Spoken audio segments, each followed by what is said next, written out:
So what about the other 1% of the UFO phenomenon? Has there ever been legitimate sightings? As promised, we're going to cover this 1% in a future episode. But I'll share with you something a wise man once shared with me. Before we should start focusing on dealing with problems outside our world, we should first focus on solving the problems within our world.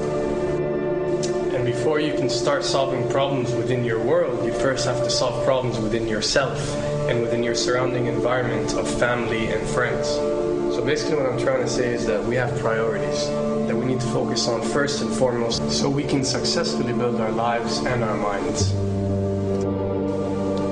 Now, it's no secret that the difference between what the government knows about UFOs and aliens and what is shared or released to the public is extremely enormous.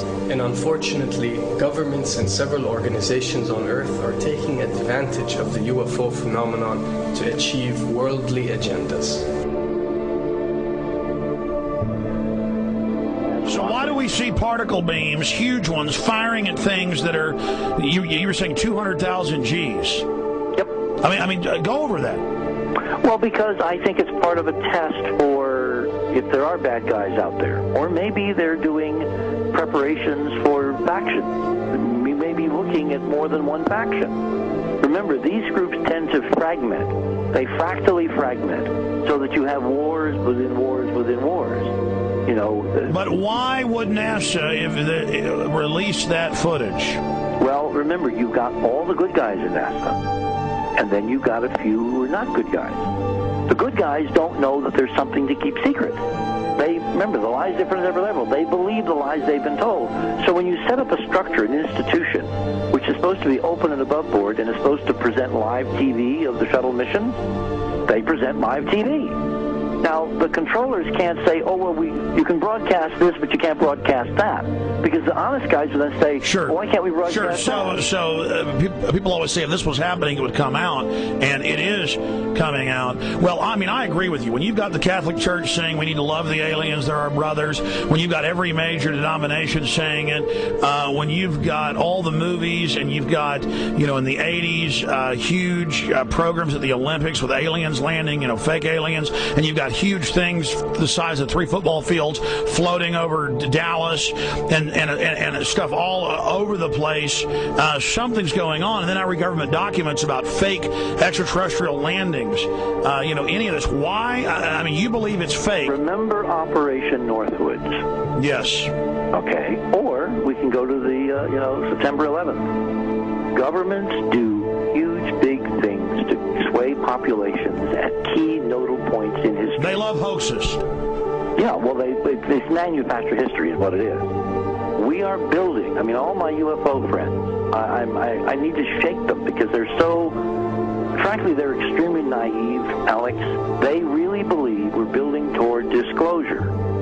I believe we're building toward a mass, carefully manufactured fake event where ETs, who are really humans, who are really part of this secret clique, who are probably Nazis, who have developed or perfected their technology from World War II, which is why you've got to get, Joseph on. They are going to basically fake out the world. And there's an incredible window on the Nazi black ops programs, the compartmentalized, incredible high-technology efforts that were being funded by the Nazi war machine, particularly toward the end of the war in a desperate effort to win the war, and they fastened their hopes on several key technologies, some of which appear to be the control of gravity itself, which again is a separate piece of data from my work, which came at this from a hyperdimensional physics perspective. I mean, we know there's a lot of suppressed technology. 20 years after the B-2 bomber was already in service, they declassify it. So we have a lot of cases of that. We know there's a whole shadow government.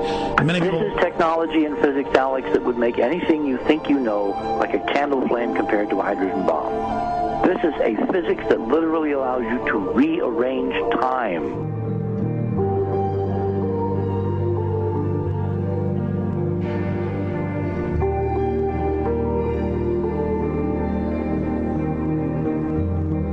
But I mean, imagine you've got all these compartments in these pyramids within pyramids of compartmentalization. That's why that's the New World Order symbol.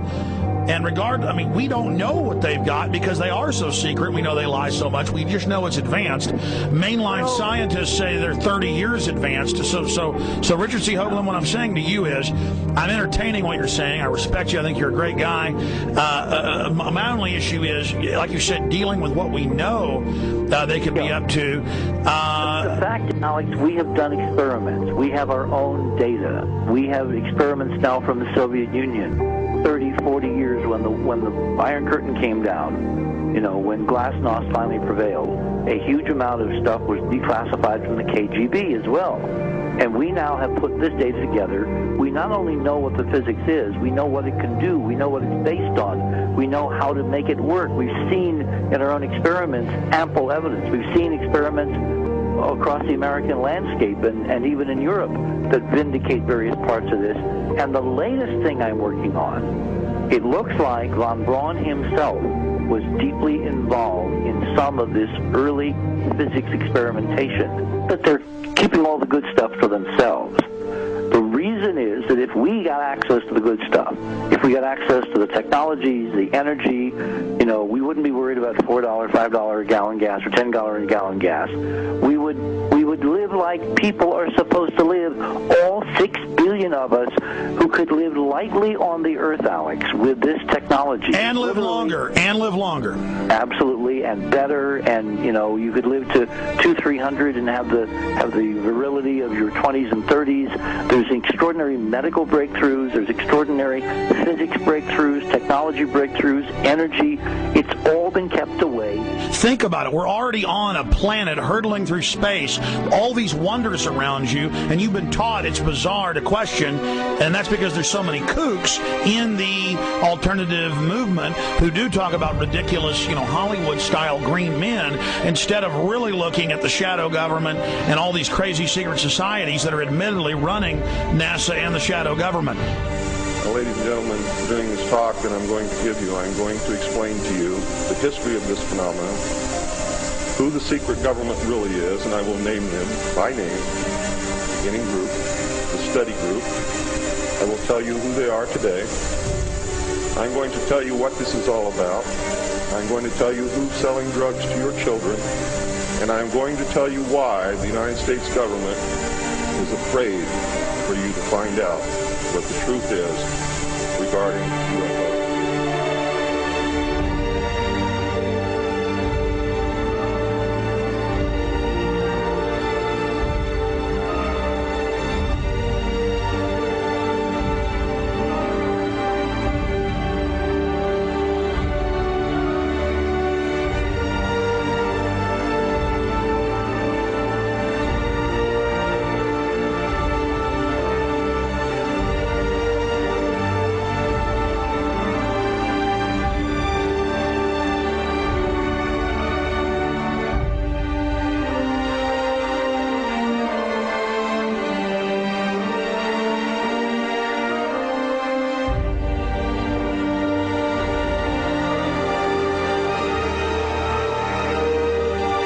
And it turns out that even though she remembered that she'd been part of the team to debrief the astronauts, she couldn't remember a thing that they said.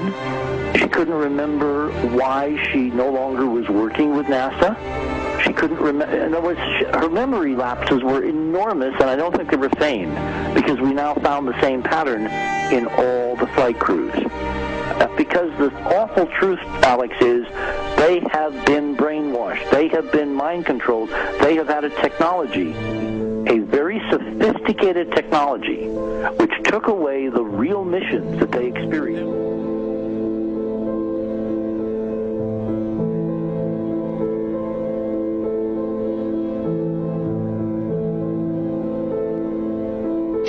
Sorry.